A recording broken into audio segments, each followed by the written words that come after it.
Friends, welcome to with education. तो आज हम लोग बात करने वाले हैं क्लास 10 केमिस्ट्री की।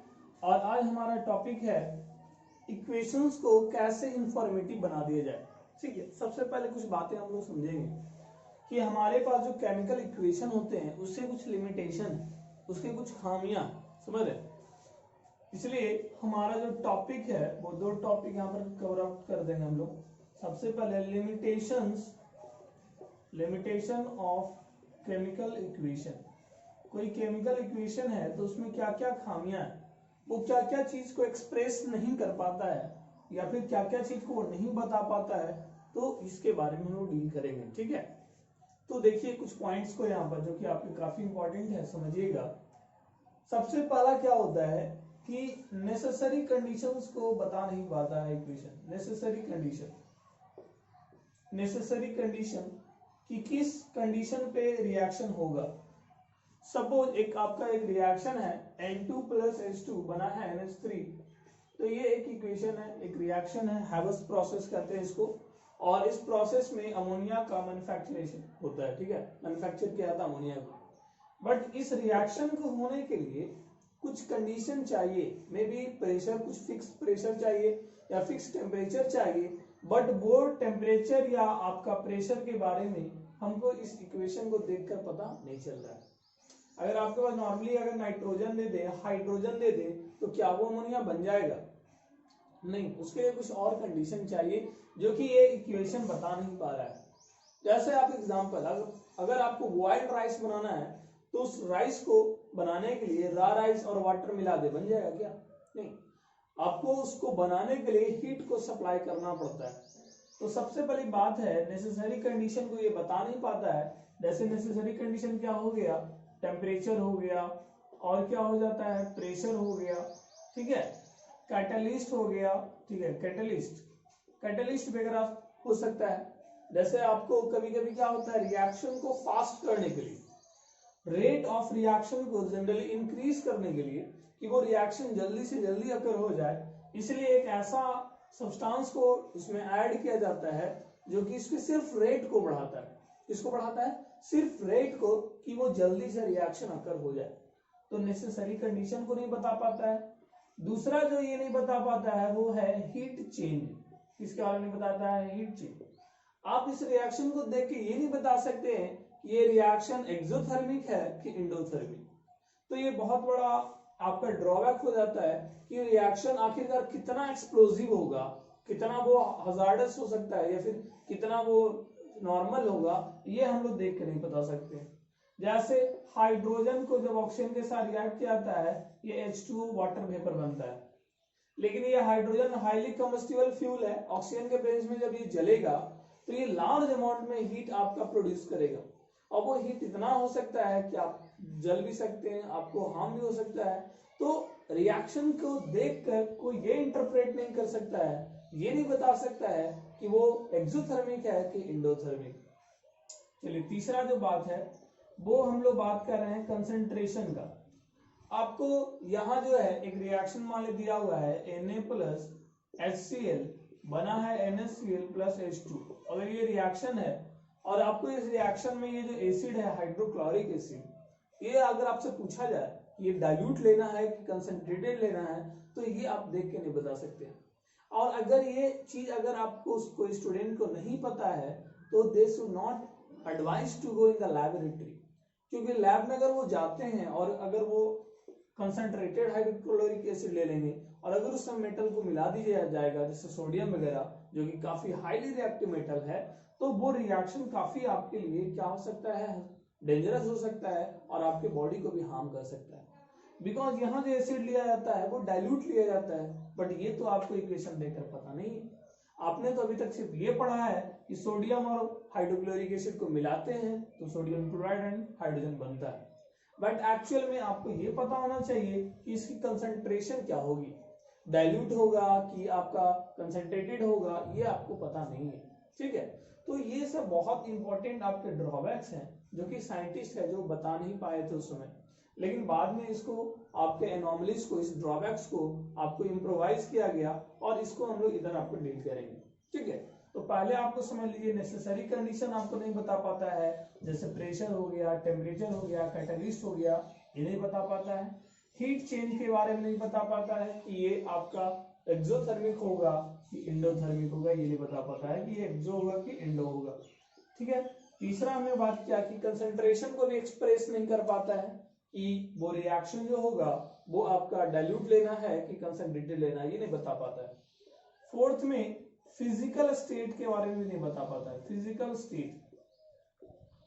स्टेट जैसे अगर आपको लिखा गया है Mg+H2O और ये बना है MgO+H2, ठीक है, यहाँ वाटर है तो ये H2O वाटर का फार्मूला है, आइस की भी फार्मूला होता है H2O, वाटर वेपर की भी फार्मूला है H2O, वाटर का भी फार्मूला है H2O। बट ये कौन सा स्टेट में ये आपका H2O होगा, ये इस चीज का आप यहाँ से देखकर अंदाजा नहीं लगा सकते हैं या फिर बोल नहीं सकते हैं। इसके लिए आपको इसके स्टेट के बारे में प्रॉपर आपको पता होना चाहिए, नहीं तो अगर स्टीम लीजिएगा तो कुछ और प्रोडक्ट बन जाएगा और बॉइलिंग वाटर लीजिएगा तो प्रोडक्ट कुछ और हो जाएगा। तो आपका फोर्थ ड्रॉबैक है वो फिजिकल स्टेट है। क्या है वो आपका फिजिकल स्टेट। बहुत सारे चीजों के बारे में नहीं बता पाता, कलर वगैरह को नहीं बता पाता है, ये सब आपके ड्रॉबैक्स हो जाते हैं। क्या हो जाते हैं आपके ड्रॉबैक्स। ठीक है, तो ये सब चीजों को इम्प्रोवाइज करने के लिए यहाँ हमारे पास एक हेडिंग हो गया, how to make the chemical equation more informative. कैसे किसी इक्वेशन को और ज्यादा इंफॉर्मेटिव हम लोग बना सकते हैं। ठीक है, तो इंफॉर्मेटिव बनाने के सबसे पहले तरीके हैं, जैसे इसका बात कर लेते हैं फिजिकल स्टेट। साइंटिस्ट ने बताया कि फिजिकल स्टेट अगर आपको इक्वेशन का पता करना है तो आप थोड़ा सा दिमाग लगाइए। सॉलिड अगर है तो सॉलिड के लिए आप S लिख दीजिए, लिक्विड है तो उसके लिए क्या लिख दीजिए L लिख दीजिए, गैस है तो उसके लिए क्या लिख दीजिए G लिख दीजिए, और अगर वो सॉल्यूशन फॉर्म में है तो वो लिख दीजिए AQ एक्वस। तो अगर ये छोटा सा अगर आप चेंजेस करते हैं तो आपको इजीली पता चल जाएगा। जैसे यहाँ पर हम एग्जांपल ले लेते हैं, H2+O2 बना है H2O, तो आप जान रहे हैं हाइड्रोजन गैस है तो G लिख दीजिए इसके ब्रैकेट में, ऑक्सीजन गैस है तो इसके ब्रैकेट में क्या लिख दीजिए G, और अगर आपको लग रहा है ये वाटर लिक्विड है तो क्या लिख दीजिए L। चलिए एक और रिएक्शन ले लेते हैं, यही वाला Mg+H2O बना है MgO+H2। तो मैग्नीशियम सॉलिड होता है, मैग्नीशियम मेटल है, सॉलिड होता है। वाटर लिक्विड स्टेट में आपका MgO आपका ये सॉलिड हो गया, व्हाइट पाउडर होता है, और हाइड्रोजन क्या है आपका गैस है। तो आप इस तरह है जो इक्वेशन को क्या बना सकते हैं, इंफॉर्मेटिव बना सकते हैं by indicating the physical state of the reactant and product. Reactant and product में जो फिजिकल स्टेट है उसको दिखाना है, जैसे हमने यहाँ पर कुछ शो किया है, आप भी कर सकते हैं। इक्वेशन जो भी रहेगा उसका फिजिकल स्टेट को, सॉलिड है तो S लिखिए, लिक्विड है तो L लिखिए, गैस है तो G लिख दीजिए, और सॉल्यूशन है तो वो क्या लिख दीजिए AQ। अगर वो सॉल्यूशन कहने का मतलब वो वाटर में डिजॉल्व है तो। ठीक है, चलिए आगे बात करते हैं। सेकेंड जो आपको हो गया वो हीट चेंज की बात हुई। तो हीट चेंज में आपको एक्सो होगा, तो समझिए एक्सो होगा, तो एक्सो मतलब क्या होता है, those reaction in which heat energy is released. तो रिलीज कहाँ होगा, रिएक्टेंट में होगा कि प्रोडक्ट में होगा, ऑब्वियस सी बात है कहाँ होगा, प्रोडक्ट। तो अगर कोई ऐसा लिख देता है रिएक्टेंट और प्रोडक्ट प्लस एनर्जी लिख दिया या फिर हीट लिख दिया, तो ये समझिए ऐसा ये एक्सोथर्मिक हो गया। इंडो कैसे एक्सप्रेस करेंगे, रिएक्टेंट में अगर हीट या फिर एनर्जी लिखा हुआ है या फिर इस एरो के ऊपर लिखा हुआ है तो ये कहलाएगा क्या, इंडोथर्मिक। एक एग्जांपल ले लिया जाए दोनों का, जैसे देखिए H2+O2 बना है क्या H2O, और प्लस इधर एनर्जी लिख दिया गया, और CaCO3 यहाँ पर हीट लिख दिया गया, और ये बन गया CaO+CO2। चलिए बन गया। तो यहाँ देखिए एरो के ऊपर है या मतलब रिएक्टेंट में है, तो रिएक्टेंट में हुआ तो ये इंडो हुआ, और प्रोडक्ट में बना तो ये क्या हो जाएगा, एक्सो हो जाएगा। ठीक है, तो इस तरह आपको रिएक्शन में अगर हीट का चेंजेज आता है तो आपको दो तरह का हो जाएंगे, एक इंडो हो जाएगा और एक क्या हो जाएगा, exo. What is endothermic, the reaction in which heat energy is absorbed that is known as endothermic, and the reaction which is in which heat energy is released that is called exothermic. अब जो बात करना है third point वो है physical state हो गया, heat change हो गया, and next is necessary condition. आपको अगर लग रहा है कि किसी रिएक्शन में आपको जरूरी है टेम्परेचर को शो करना, प्रेशर को शो करना, तो उस एरो के ऊपर आप नेसेसरी कंडीशन को शो कर सकते हैं। जैसे देखिए नेसेसरी कंडीशन में आप टेम्परेचर जनरली होता है और प्रेशर होता है जनरली। जैसे आप एक फोटोसिंथेसिस का रिएक्शन ले लीजिए। फोटोसिंथेसिस में क्या होता है, कार्बन डाइऑक्साइड प्लस वाटर ये रिएक्ट करता है किसके प्रेजेंस में, दो चीज बहुत इंपॉर्टेंट है, वो है सनलाइट, सनलाइट है, उसके बाद क्या है आपका chlorophyll. Sunlight and chlorophyll are two important factors for the process of photosynthesis, और ये दोनों के प्रेजेंस में ये दोनों रिएक्ट करके फाइनली बनाता है C6H12O6 और प्लस O2, और साथ ही साथ एनर्जी रिलीज करता है, और वो एनर्जी एटीपी की फॉर्म में होती है। और एटीपी का फुल फॉर्म क्या होता है, एडिनोसाइन ट्राइफॉस्फेट 36 और 38 एटीपी मॉलिक्यूल रिलीज होता है, आपको पता होना चाहिए। तो आपको इस रिएक्शन में बहुत सारी बातें आपको क्लियर हो गया होगा। कार्बन डाइऑक्साइड क्या है, गैस, वाटर क्या है, लिक्विड, ये क्या है आपका सॉलिड, ये क्या है, गैस है। चलिए एनर्जी प्रोडक्ट में हुआ, इसका मतलब ये कौन सा रिएक्शन है, कौन सा रिएक्शन है, ये आपका एक्सोथर्मिक हो गया, ठीक है। नहीं सर ये इधर एनर्जी नहीं होता है, ये सनलाइट है। तो सनलाइट क्या हुआ, light, light is a form of energy. हमने रिएक्टेंट को एनर्जी दिया, मतलब ये एंडोथर्मिक हुआ। यहाँ प्रोडक्शन हुआ, देखिए हमने यहाँ पर आपका सॉलिड लिक्विड गैसेस को भी इंटरप्रेट किया है सारी चीजों में। तो नेसेसरी कंडीशन हमने यहाँ पर शो किया। एक और देख सकते हैं N2 प्लस H2, इस रिएक्शन को होने के लिए एक कैटलिस्ट यूज कर सकते हैं आयरन। प्रेशर जो होता है 200 atm यूज होता है, और टेम्परेचर जो होता है लगभग 400 डिग्री सेल्सियस होता है, तब जाके ये रिएक्शन अकर होता है और ये बनता है अमोनिया। नाइट्रोजन यहाँ पर गैस है, हाइड्रोजन गैस है, और अमोनिया भी क्या है आपका gas. This process is known as Haber's process, and this process is utilized in the formation of ammonia, and that ammonia is used further in the production of fertilizer. So next we will going to discuss about necessary condition हो गया, heat हो गया, physical state हो गया। next is about concentration।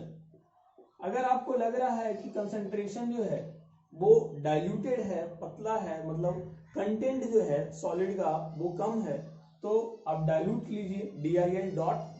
अगर आपको concentrated लग रहा है तो CONC कॉम, ये आप दो वर्ड यूज करिएगा, ठीक है। जैसा अगर आपको लग रहा है जिंक जो है H2SO4 के साथ, तो इधर आपको अगर डाइल्यूटेड लग रहा है तो DIL लिख दीजिए।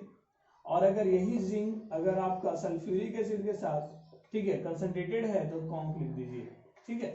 तो DIL लिखने का मतलब डाइल्यूटेड हो जाएगा, और कॉन्क लिखने का मतलब क्या हो जाएगा, कंसंट्रेटेड। तो जस्ट उसके नीचे लिखा जाता है, ठीक है।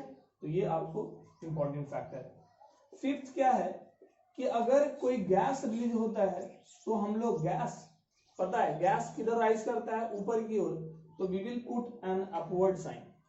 और अगर प्रेसिपिटेट बनता है, प्रेसिपिटेट आपको पता है जैसे मडी वाटर है, मडी वाटर है तो उसको छोड़ दिया जाएगा, तो क्या होगा, मड वगैरह पूरा सेटल कर जाएगा कंटेनर के बॉटम में, ठीक है। तो नीचे सेटल कर गया, इसलिए इसको कौन सा एरो, डाउनवर्ड एरो, या फिर शॉर्ट में इसको PPT यूज करते हैं। क्या होता है PPT। जैसे एग्जांपल आपको लिया जा सकता है BaCl2 प्लस Na2SO4 बना है ये BaSO4 प्लस NaCl। तो पता होना चाहिए ये आपका प्रेसिपिटेट है तो व्हाइट कलर का, तो ये डाउनवर्ड एरो लग गया। ये आपका सॉल्यूशन में रहता है AQ, ये भी सॉल्यूशन स्टेट में रहता है AQ, ये आपका सॉल्यूशन स्टेट या कभी कभी सॉलिड स्टेट लिखा रहता है, और ये AQ, ठीक है। तो ये था 5 आपको नए तरीके जिससे आपका साइंटिस्ट ने इक्वेशन को और ज्यादा इंफॉर्मेटिव बनाया। So that's all today. तो कल हम लोग अगले क्लास में और अच्छे से बात करेंगे, डिस्कस करेंगे टॉपिक को। So keep watching the videos, like the videos and subscribe the videos and share as possible as. That's all.